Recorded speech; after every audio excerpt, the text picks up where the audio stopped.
신명기 19장 1절부터 말씀을 함께 보겠습니다. 신명기 19장 1절부터 13절까지의 말씀을 함께 보겠습니다.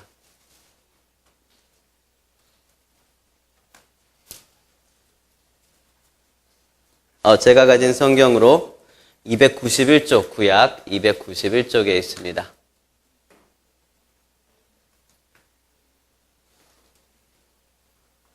제가 한 절, 여러분들이 한 절 읽고 마지막 절은 함께 읽겠습니다. 제가 먼저 읽겠습니다. 내 하나님 여호와께서 이 여러 민족을 멸절하시고 내 하나님 여호와께서 그 땅을 내게 주심으로 내가 그것을 받고 그들의 성읍과 가옥에 거주할 때에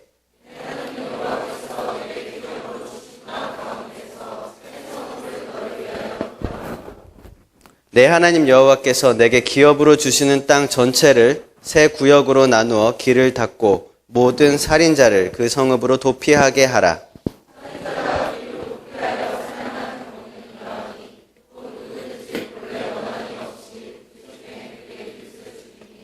가령 사람이 그 이웃과 함께 벌목하러 삼림에 들어가서 손에 도끼를 들고 벌목하려고 찍을 때에 도끼가 자루에서 빠져 그의 이웃을 맞춰 그를 죽게 함과 같은 것이라.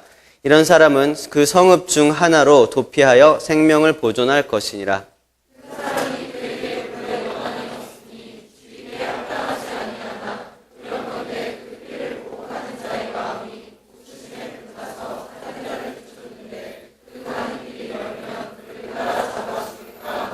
그러므로 내가 내게 명령하기를 새 성읍을 너를 위하여 구별하라 하노라.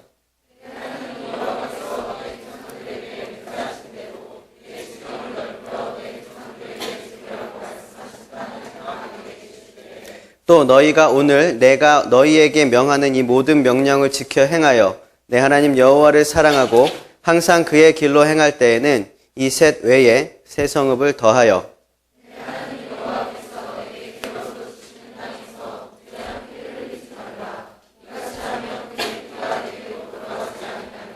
그러나 만일 어떤 사람이 그의 이웃을 미워하여 엎드려 그를 기다리다가 일어나 상처를 입혀 죽게 하고 이 한 성읍으로 도피하면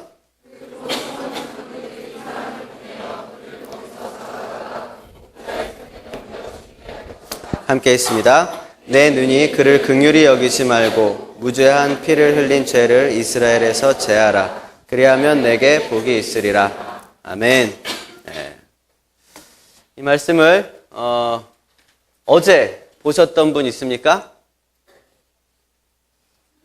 끄떡이시는 분들은 큐티를 하신 거고 네, 어제 큐티 말씀이었습니다. 다른 큐티 책으로 하시는 분들도 있을 거예요. 근데 이제 젊은이 교회 큐티 책으로 하는 큐티 말씀, 어제의 말씀이었습니다.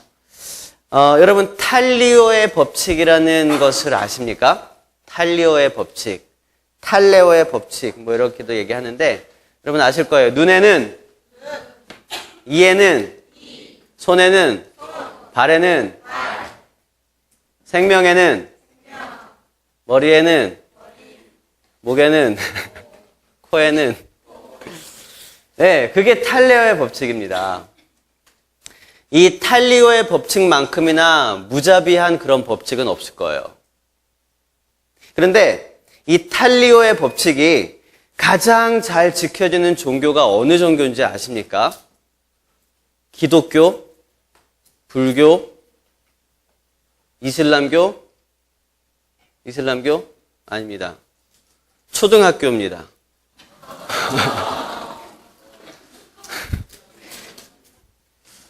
초등학교에서 그 수많은 초딩들이 공존할 수 있는 이유는 이 탈리오의 법칙이 있기 때문이에요.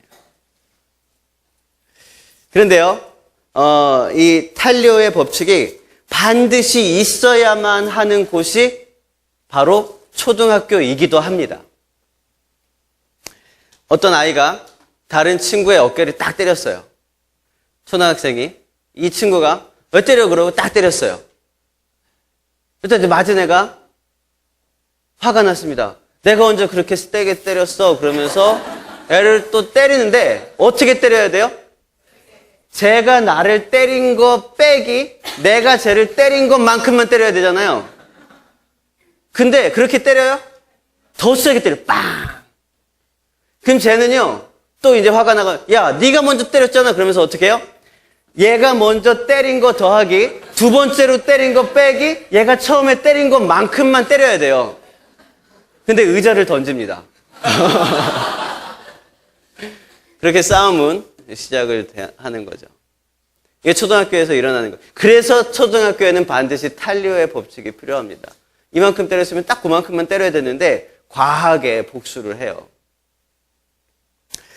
그런데 이 탄료의 법칙이 성경에 나오는 걸까요? 네, 성경에 나옵니다. 여러분이 읽었던 이 본문에서 8절만 더 밑으로 가면 신명기 19장 21절이 나오는데 거기에 엄연히 써 있습니다. 심지어 네 눈이 긍휼히 여기지 말라고 얘기해요. 긍휼히 여기지 말고 눈에는, 이에는, 생명에는, 손에는, 발이면 발에는 발에는 발, 그렇게 갚으라고 성경에는 말씀하고 있습니다. 그런데 이 탄료의 법칙은요, 여기 신명기 19장에 성경에서 처음으로 기록된 건 아닙니다. 그 이전에 레위기에서도 기록이 되어 있는데요. 그것보다 훨씬 더 이전에 하나님께서는 탄료의 법칙의 근간이 되는 법칙을 이미 말씀하신 것이 있습니다. 그것은 노아의 방주의 사건이 있고 난 후에 노아가 다시 방주에서 내려서 땅으로 내려왔을 때에 하나님께서 말씀하신 것 중에 있었습니다. 창세기 9장 6절을 우리 함께 읽어봅시다. 여기 나옵니다. 시작. 네, 얼마나 무자비합니까? 다른 사람의 피를 흘리면 그 사람의 피도 흘려야 된다는 거예요. 여기서부터 탄료의 법칙이 나타나기 시작한 겁니다. 사랑과 은혜의 하나님인데, 자비로운 하나님이시고 모든 것 용서하시는 하나님인데, 그 하나님이 이렇게 얘기했습니다. 다른 사람의 피를 흘리면 그 사람의 피도 흘려야 된다. 그게 하나님이 말씀하신 거예요. 그리고 거기서부터 시작돼서 레위기에서 또 오늘 신명기에서 점점점 더 구체적으로 이야기를 하고 있습니다. 그런데 여러분, 조금만 다른 관점으로 보면 이 탄료의 법칙을 꼭 나쁘게만은 볼 수 없을 것입니다. 일단 이 탄료의 법칙이라는 거는요, 아까 말씀드렸듯이 오히려 자비로운 법칙입니다. 어떤 안전장치라는 거예요. 여러분, 중국 영화 좋아하십니까? 안 저는 이영거를 좋아해요. 잘생기고 무술도 잘하고 잘생겼어요. 유머 감각도 막 있고 그래요. 근데 이 중국 영화들의 대부분이 소재가 뭡니까? 복수. 아버지의 원수를 갚고 자기 스승의 원수를 갚고 자기 가문을 멸망시킨 원수를 갚고 자기의 어떤 그 문화를 멸망시킨 그런 원수를 갚는 게 이 중국 영화들의 대부분의 소재입니다. 그런데 그렇게 복수를 막 했어요. 막 가서 혼자 들어가서 한 30명 다 때려 눕히잖아요. 그리고 마지막 왕을 깼어요. 그런데 무슨 일이 생깁니까? 다 깨고 나서 보니까 저 멀리에 그 왕의 아들 하나가 도망갑니다. 시야에서 사라져요. 또는 그 문화에 막내되는 그런 제자 하나가 무슨 비법 하나를 들고 시야에서 사라집니다. 그러고 2년 후 추석날 새로운 영화가 개봉하죠. 그러니까 사람들이 복수를 하는데요, 굉장히 과도하게 하더라는 것입니다. 눈을 다치게 했으면 상대방의 눈만 다치게 하는 게 탄료의 법칙인데 눈과 코와 이빨까지 다치게 하는 거예요. 그런 면에서 이 과도한 복수를 금하는 이 탄료 법칙은요, 굉장히 논리적이고 이성적인 법칙이었습니다. 그러니까 이 초등학생들에게 꼭 필요한 법률이죠. 이 땅의 초등학생의 질서는 탈리오의 법칙이 지키고 있습니다. 그런데 우리가 이것보다 더 중요한 문제가 있어요. 이 탈리오의 법칙이 없었더라면 우리는 우리의 죄를 해결할 수 있는 방법이 없었다는 것입니다. 자, 한번 생각해 봅시다. 가인이 아벨을 죽였습니다.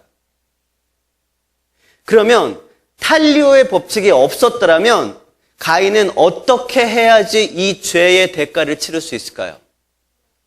아니요, 그게 탈리오의 법칙이라니까.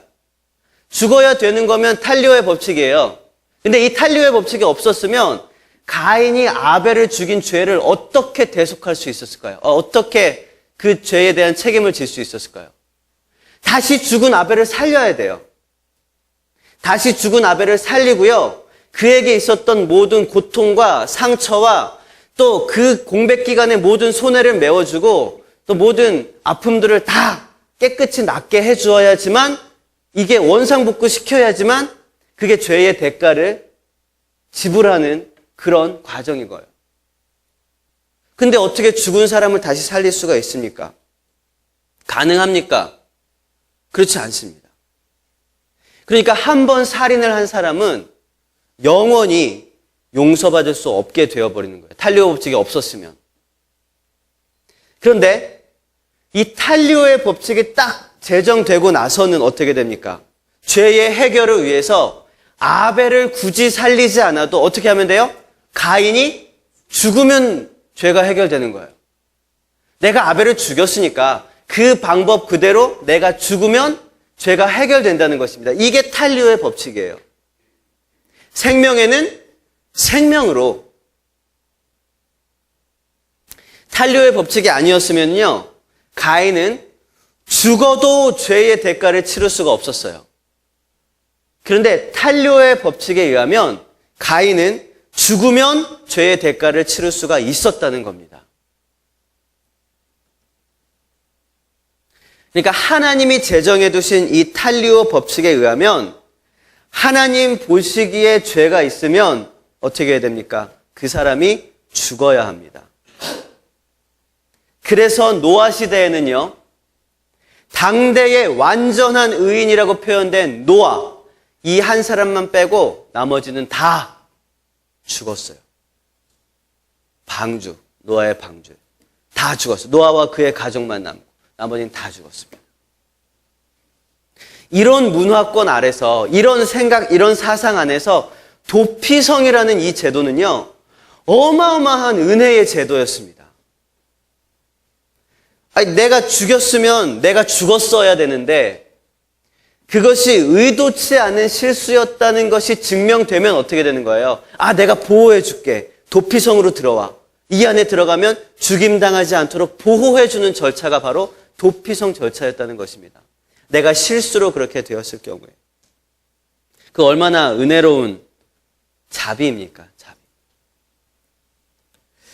오늘 본문 신명기가 쓰여질 당시는요, 아직 가나안 땅에 들어가지 않았을 때입니다. 이스라엘 백성이 광야 생활을 40년 동안 돌다가 그 가나안 땅에 들어가기 직전에 비스가산에 모여서 신명기, 모세가 다시 한번 하나님의 말씀을 정리해서 딱 마지막 설교를 하던 그 시대의 그 말씀이 바로 신명기인데요. 이 신명기 말씀을 통해서 보니까 모세는요, 이 도피성의 위치가 어딘지 잘 몰랐어요. 왜냐하면 그 땅에 아직 안 들어갔거든요. 그냥 몇 개였다? 3개 더하기 3개, 6개의 도피성이 도피성을 구별해서 하나님께 드려야 했다. 그 정도밖에는 몰랐어요. 근데 여호수아 20장으로 넘어가서 보면은요, 우리는 이 도피성의 정확한 위치를 찾을 수가 있습니다. 이따가 여러분 셀 모임 때 지도를 펴놓고 한번 볼 건데요. 셀 모임 때 보면 지도에 참 곤란한 부분은 없습니다. 제가 분명히 말씀드렸어요. 곤란한 부분은 없어요. 근데 도피성이 6가지의 그 성읍을 이렇게 6개를 체크를 해볼 건데요. 도피성은 말 그대로 사람들이 죄를 지었을 때에, 실수로 죄를 지었을 때에 어떻게 됩니까? 도피하는 곳입니다. 사람들이 부지중에 죄를 지었을 때 요즘 말로 하면 뭐예요, 그게? 과실치사. 과실치사. 내가 실수로 전혀 의도하지 않았는데 실수로 사람을 죽이게 되었다. 이때 죽은 사람의 가족들이나 친척들이 어찌 됐든 간에 내가 죽였으니까 복수를 하기 위해서 막 칼을 들고 쫓아옵니다. 어마어마한 분노에 사로잡혀서 앞뒤 보지 않고 막 책임을 따져 묻고 막 죽어라 그러면서 막 쫓아와요. 그때 이 실수로 살인을 한 살인자는요, 가장 가까운 도피성을 향해 뛰어갔어야 돼요. 뛰어가든지 뭐 말을 타고 가든지 뛰어갔어야 됩니다. 최대한 빨리. 하나님은요, 오늘 말씀의 3절 말씀을 보니까요, 땅 전체를 세 구역으로 나눠서 그 나눈 곳에다가 성읍을 하나씩 두라고 합니다. 그러니까 어느 지역에 살고 있어도 가장 가까운 도피성을 찾아갈 수 있게끔 그렇게 가까운 곳에 두라는 것입니다. 게다가 어떻게 하래요? 길을 잘 닦아 놓으라고 했어요. 길까지 다 잘 닦아 놓으라는 것입니다. 길을 잘 평평하게 해놓으라는 거예요. 왜냐하면 부지중에 살인한 사람이 막 도망쳐 가야 되는데 길이 막 울퉁불퉁하고 험하고 산길이라서 막 거기서 막 잡혀버렸어. 그렇게 되지 않도록 길을 잘 닦아놔라. 도망 잘 가게, 도피성으로 잘 들어가게 길을 잘 닦아놓으라. 그것까지 얘기를 했습니다. 여러분, 하나님께서는요, 우리에게도 피할 길을 주십니다. 우리의 영혼은요, 주님의 은혜 아래 머무를 때에만 안전할 수 있습니다. 사단 마귀가 우리의 영혼을 낚아채기 위해서 우는 사자와 같이 돌아다니지만 우리는 주님의 은혜의 날개 아래 있으면 언제나 안전합니다. 사단 마귀는요, 도피성 대신 그 예수 그리스도의 보혈 안으로 절대로 들어올 수 없기 때문입니다. 동물원의 사자는 우리에게 위협을 가할 수는 있어도 어떠한 상처도 줄 수가 없습니다. 저희 집이 모기가 많아요. 그래서 잘 때 아이들도 있고 그래가지고 이 커다란 모기장을 샀어요. 그래서 모기장을 집안에 텐트처럼 이렇게 쳐놓고 거기서 자는데요. 잘못해서 자다가 모기가 굉장히 많아요. 다리 한 짝이 모기장 밖으로 나가면 다음날 아침에 보면 진짜 다리 한 짝에 모기가 어마어마하게 이렇게 물려있는 걸 봐요. 다음날 아침에 오름이가 이쪽만 이렇게 모기가 잔뜩 물려있어. 어떻게 된 거예요? 여기만 모기장 막 이렇게 딱 모기장에 대고 잤던지 아니면 이렇게 나가 있었던 거예요. 모기장에 대고 자도 모기들이 물 수 있어요. 무시무시합니다. 그런데 모기장 안에서 우리가 한가운데 딱 모여서 자면은요, 전혀 모기가 들어올 수가 없습니다. 가끔씩 불을 딱 켜고 보잖아요. 모기장 밖에 모기가 거짓말 조금 보태면 한 50마리가 붙어 있어요. 쫙 둘러서. 거짓말 안 보태면 한 30마리. 모기가 딱 붙어 있습니다. 근데 모기장 안은 내 영혼은 안전합니다. 주님의 은혜 아래 거한다는 것이 그것입니다. 설령 모기는 모기장을 뚫고 들어올 수 있을지라도 사단은 주님의 보혈의 피를 뚫고 들어올 수 없습니다. 여러분, 그 은혜 아래서 자유로움을 누리시길 바랍니다. 도피성은요, 쉽게 들어갈 수도 없었을 뿐 아니라 쉽게 나올 수도 없었던 곳입니다. 아무나 들어갈 수 있도록 하면은요, 복수하기 위해서 막 칼 들고 쫓아오던 사람들도 그냥 들어가면 어떡해요? 그죠? 안 되잖아요. 그러니까 아무나 들어올 수도 없었어요.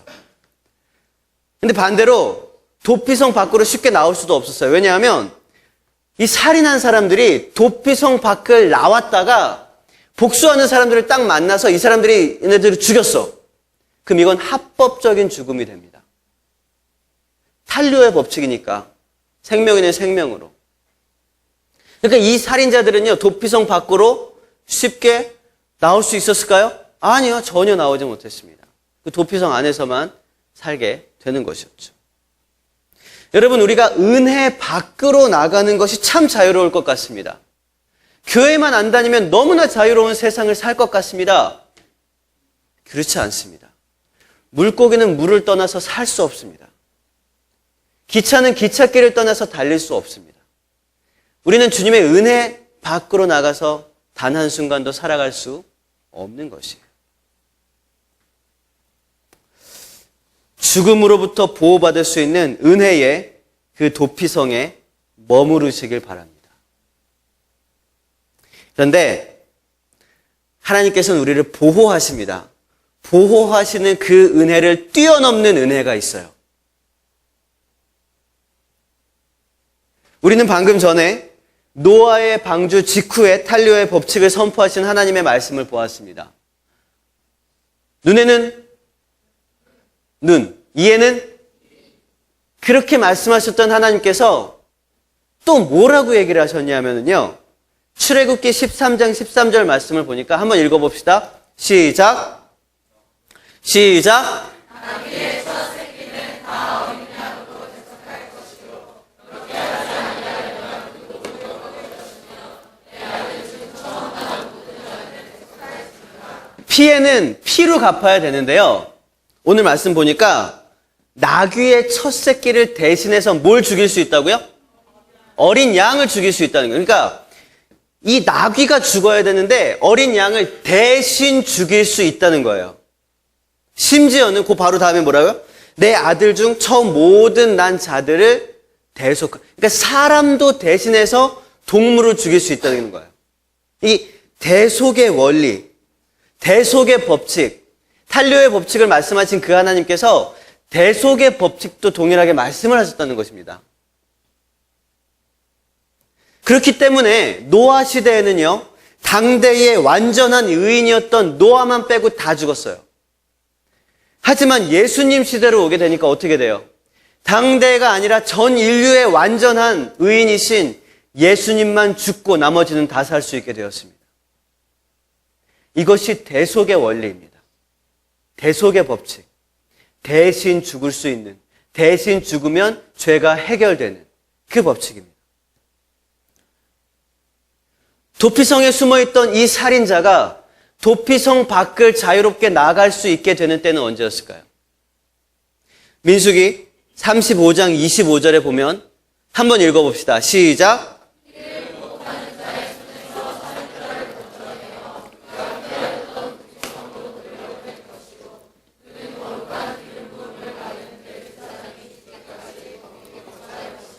살인자가 언제까지 도피성 안에 거주한다고요? 대제사장이 죽을 때까지. 그러면 대제사장이 죽고 나서는 이 사람은 도피성에 거주할 필요가 없게 되어지는 것입니다. 도피성에서 나아갈 수 있게 돼요. 도피성에서 나가서 피를 보복하는 자를 딱 만났을 때 이 사람이 이 살인자를 죽이면 이게 불법이 되는 것입니다. 저 사람이 다시 살인자가 되는 거예요. 법적인 보호를 받게 되는 그 시점이 언제냐면 대제사장이 죽을 때.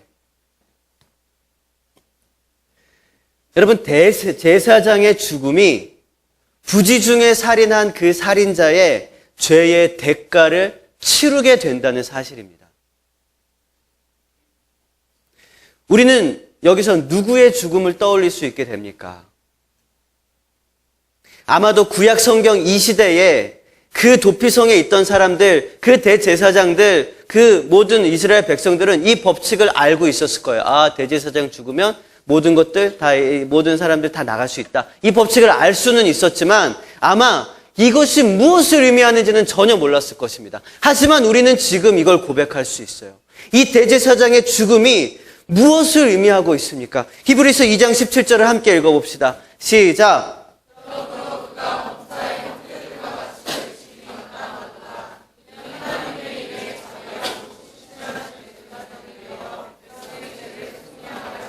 예수 그리스도가 우리의 대제사장이 되어서 백성의 모든 죄를 속량하신다는 것입니다. 대제사장이 죽음으로 도피성 안에 있는 모든 사람들은 합법적으로 자유를 얻게 됩니다. 살인죄가 성립되지 않게 되는 거예요. 그것은 어떤 죄의 대가를 치르고자 하는 저 피해 복수를 하고자 하는 사람들로부터 이 살인자들을 보호하는 차원이 아닙니다.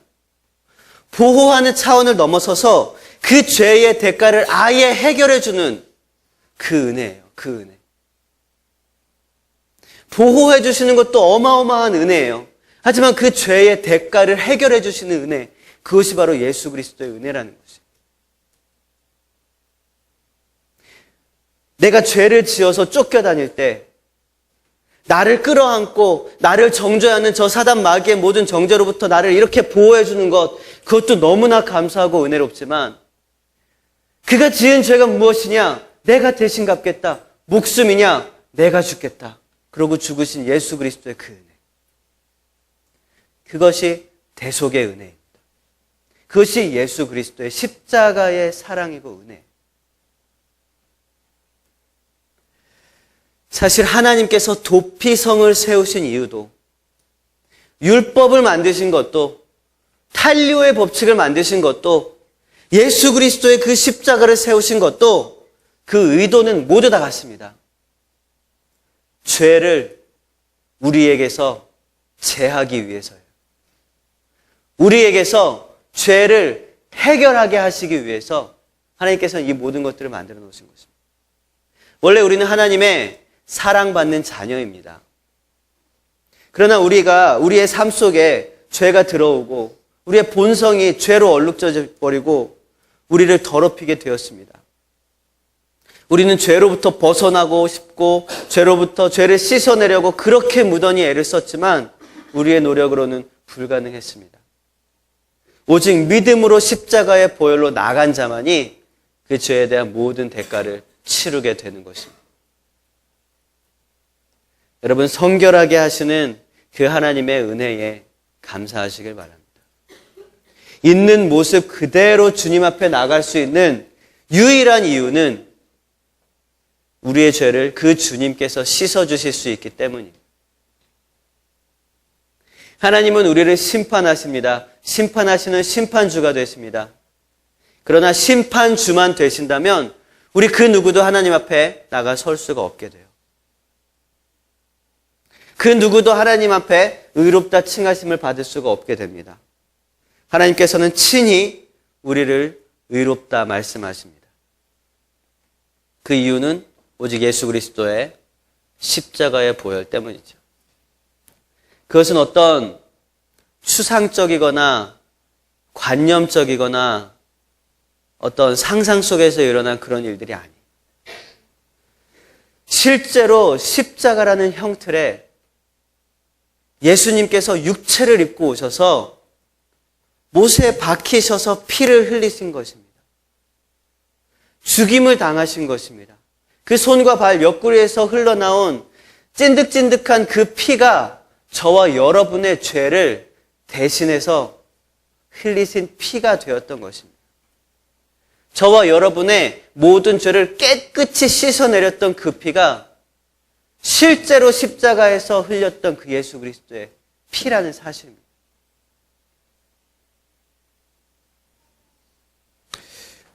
누군가 묻지마 살인을 저지른 일이 있다면, 우리 중에서 말고 뭐 인터넷이나 뉴스 같은 데 보면 묻지마 살인 막 이런 것들이 뜨잖아요. 그러면 우리는 절대로 그 사람은 용서하면 안 된다고 합니다.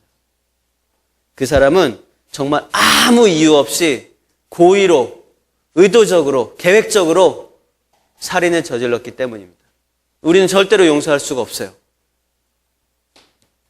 그러나 조금만 더 우리가 깊숙이 들어가 봅시다. 그에게는요, 아무 이유 없이 살인을 저지른 묻지마 살인이라 할지라도 그 마음 깊숙이 들어가 보면요, 그렇게 할 수밖에 없었던 어떤 이유가 있었을 것입니다. 어린 시절의 상처, 어려웠던 가정 환경이라든지 아니면 어떤 잘못되어 있던 잘못된 것을 받아들일 수밖에 없었던 그런 가치 체계라든지 정신적인 질병이라든지 영적인 분열, 고통, 이런 여러 가지 것들이 복합돼서 그 사람으로 하여금 묻지마 살인을 저지를 수밖에 없는 그런 상황이 처해질 수밖에 없도록 사단은 그를 그렇게 몰고 갈 수밖에 없었던, 죽일 수밖에 없었던, 의도적이 아니라 그도 어쩔 수 없었던 살인이었을 수도 있다는 거예요. 사람은 이해하지 못해도 하나님은 그것을 이해하고 알고 계시는 것입니다. 그렇기 때문에 하나님 앞에 서면은요, 그 누구도 의인일 수 없습니다. 다 죄인일 수밖에 없어요. 하지만 동시에 하나님 앞에 서면은요, 그 누구도 도피성에 들어갈 수조차 없는 죄인은 없다는 것입니다. 누구나 도피성에 들어올 수 있게 되어집니다. 하나님은 다 이해하시고 안아주실 수 있기 때문이에요. 도피성에 있다고 해서 이 살인 죄가 없어지는 건 아닙니다. 죄의 대가로부터 보호를 받는 것이죠. 죄의 어떤 책임으로부터 보호를 받는 것이죠. 그러나 대제사장의 죽음은 이 살인 죄를 깨끗하게 없애줍니다. 합법적으로 보호를 해줍니다. 죄의 대가로부터의 보호가 아니라 죄의 대가를 치루어 주시는 것입니다. 여러분, 이 둘 다 은혜예요. 둘 다 은혜입니다. 우리는 도피성에 머무름으로 생명을 보존할 수 있으며 예수 그리스도의 죽으심, 그 십자가를 믿음으로 영원한 생명을 얻게 됩니다. 여러분, 도피성의 은혜 그 가운데 날마다 거하시고 그 은혜를 깨달으시는 저와 여러분 되시길 바랍니다. 그 은혜 가운데서 떠나지 않고 머무를 수 있는 저와 여러분 되시길 바랍니다. 그 안에서 자유롭게 하나님 찬양하며 영광 돌리고 누릴 수 있는 그런 우리 모두가 되시길 주님의 이름으로 축원을 드립니다.